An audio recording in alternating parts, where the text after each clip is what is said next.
Hello and welcome back to Plenty of the Geeks, and you join us for another War Transform video. In this video I'm going to be taking a look at building a French Republic army. Like the previous videos, it's going to be up to 10 points for the first part, and then in a future video we'll probably upgrade it a bit further to 20 points.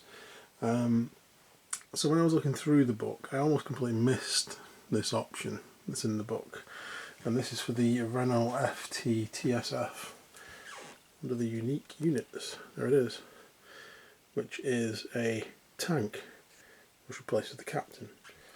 So obviously if I'm replacing the tank, well, captain of the tank, what else can I do in the army and how can I make it more tanky?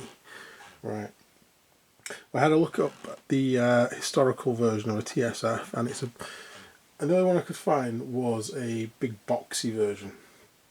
So let's have a look at the actual model that I did find. So I 3D printed myself one of these. So this is the Renault chassis. You're going to see a couple more of these. In fact, I may as well bring them out now. With turrets. So this one's got an anti-tank gun in it.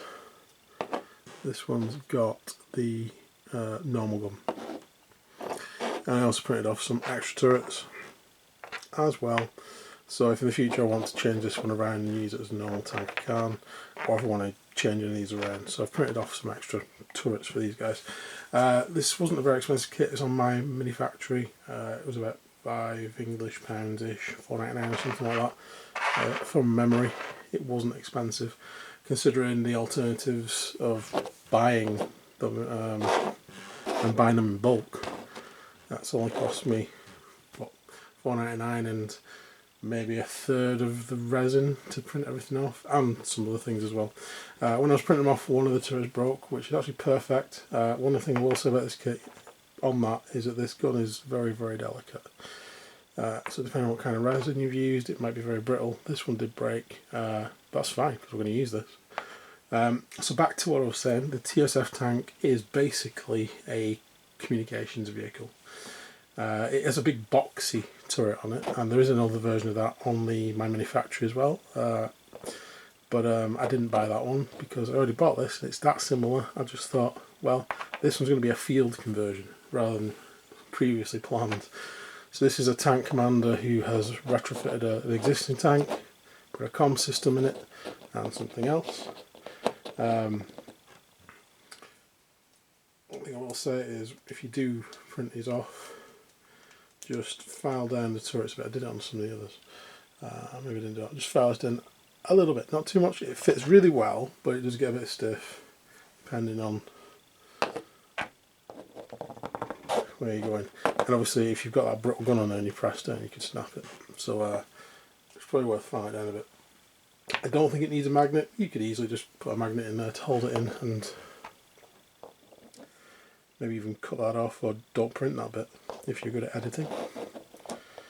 But there we go. So this is going to be the basis for the whole army, really. So starting with the captain, let's put these two to the back for a minute. Starting with the captain, what we're going to do, we're going to mock this up a bit. Now this captain is a vehicle, but it can still take special items from the list. Looking at the rules for the vehicle, it has no weapons whatsoever. It is literally just a communications tank with a few different abilities. But that's not good enough, because we're going to give it a weapon. We're going to be giving it an elephant gun, because this guy's a hunter who's in this tank. In fact, this entire army's basis is basically creature hunters. They're going out big game hunting in tanks. Sounds good to me. So what we've done, using a gun from the Scavengers kit from Stargrave that I've cut down and drilled a hole in, because it's going to be a lot easier just to pin this in place. I drilled a hole in this. And I also got some other bits I want to put on the tank. I found this Fer-de-Lys off one of Claire's Sister of Battles, so I'm going to stick that on the tank somewhere, and a few other bits and pieces just on the leader tank, just to make it look a bit different without it being too different. Little bits and pieces here and there. I'm going to see what I can do with it. And I think, I can't remember what I cut that off, but that's going to be part of the actual comms array that I'm just going to stick on the turret. So most of the body will just have a few extra bits on, but still be able to switch around with other turrets if I just want to use it as a line tank. So let's build this first. Okay, so far, until I find some other bits I might want to put on it, this is what we've got. We have our gun coming out of there. I just imagine the guy is literally just, there's a hole in the front of the tank and he stuck his gun through. That's where the sight's there, even though he won't be able to see through it. But it's just his normal gun that he would normally fire, and he's just got a little mount in there that he's sticking it through. And he's getting ready to take out some creature. So that's an elephant gun. Put a little fleur-de-lis on the front. I imagine it's just like attached to the doors that open, so it's just made of wood, that thing as well. So it's just there for like either look or a bit of an icon. And then we've attached this thing here to the side, green stuff to done, more bits, and a little bit of wire with some more wire wrapped around it, just to make it look a bit like an antennae. So far, quite liking it. I'm going to see what else I can find to put on it, but for now, that is our captain for this army. And as you can see in the background, we already have some line units. So this will literally cost, it's free for a captain obviously, but it's 2 upgrade points spent on the elephant gun. That's 2 out of the 5 allowed in this 10-point army, because they always do 50% upgrade points. That's how I like to roll, no pun intended. And then we have our line units. So again, in the book it gives us the rules for the Renault FT17. These are 4 section points each. So in a 10-point army, that's 4 points, that's 4 points, that's 8 of our points used up. We've used an upgrade point to switch the heavy machine gun for an AT cannon. So that's the 3rd UP point used as well. That'll leave us 2 section points and 2 upgrade points to play with for this army. So this is a very small army compared to the others that I've built. But there we go. So the next part of this army, what I was playing around with was using a Vitated Spirit, simply because this got some good area denial in there, some blocking abilities. I think it would pair well with the tanks moving around and the army just not being stationary. However, we still have a witch to make, and because of making a witch, the witch would then be still on their own. I'd like to try it out. I'd like to try it out with a Vitated Spirit and just a witch, and just see how survivable the witch is from being sniped or just taken out. But for this build, what we're going to do is we're going to make some infantry, just a bog standard infantry unit with an NCO. So that'll be another UP point.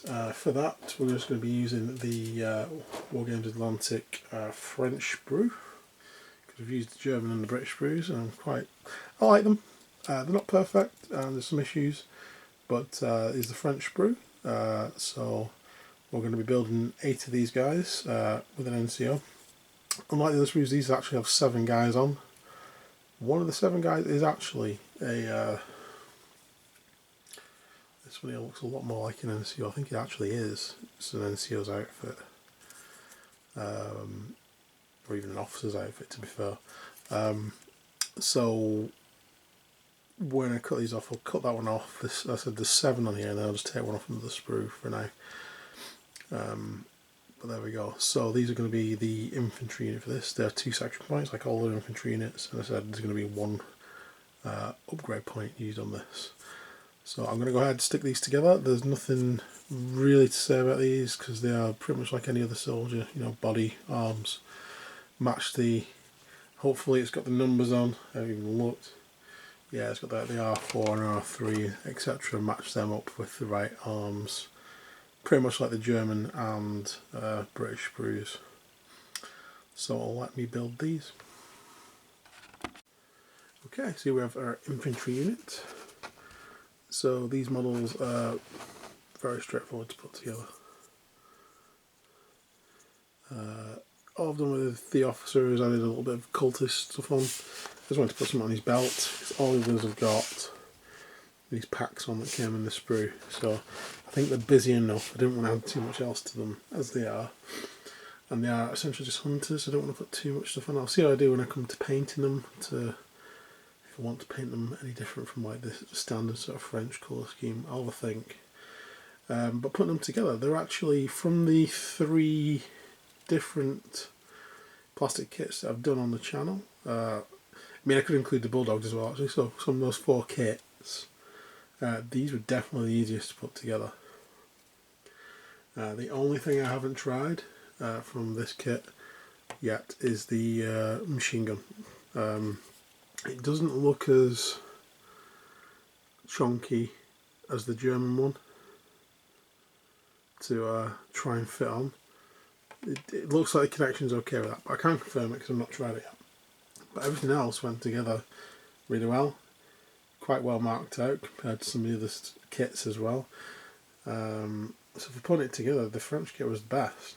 Also, I think is the best value because you also get this sprue in here, as these sprues with the colonial troops on as well, so you can build these as colonial troops, allowing you to make the colonial assault troops from the book, which is quite useful. You also get an array of other weapons on the, because these troops actually cover from 1916 to 1940 as well, so they also cover a bigger time period. So I think of the 3 kits for the World War I era, at least, certainly the best value. Better to put together than the Bulldog kit as well. So I really like these models actually. I'm really quite surprised. I was expecting the same sort of challenges, but no, these were really easy to put together. So the last thing we need for this force is a witch. So I'm going to head back to the sprue for Frostgrave, which I showed in, I think it would have been in the British video, the free sprue that I got with the rulebook with the wizards on. We're going to be using these parts for our witch. I'm also going to be adding a little gas mask on, French gas mask, try and make it look a bit more French. I'm going to see if there's any more parts I can sort of salvage about, because this is pretty simple again, but because I want her to be like summoning some Vitage spirits when I go up to the next level of models, I've kind of wanted the one with the staff that kind of looked a bit, I don't know, natural, druidy, not really sure, more of a natural looking staff anyway, and sort of like in a position that looks like she's like calling something for, because I'm probably going to have a couple of Vitage spirits in the next video for these guys, as soon as I figure out what I want to make them from. So let's go ahead and build her and see what she looks like when she's done. And there is our witch model. Just put on one of the weird War I heads that I had left from the War Games Atlantic STL file that I printed off. It's one of the French ones. It just seemed to fit better than the actual plastic one. Again, because there's a gap between the different types of model maker. So there's a little bit of green stuff on there just to fill in where the neck should be, which doesn't exist. There we go. I think she's in a pretty good stance. Kind of like it.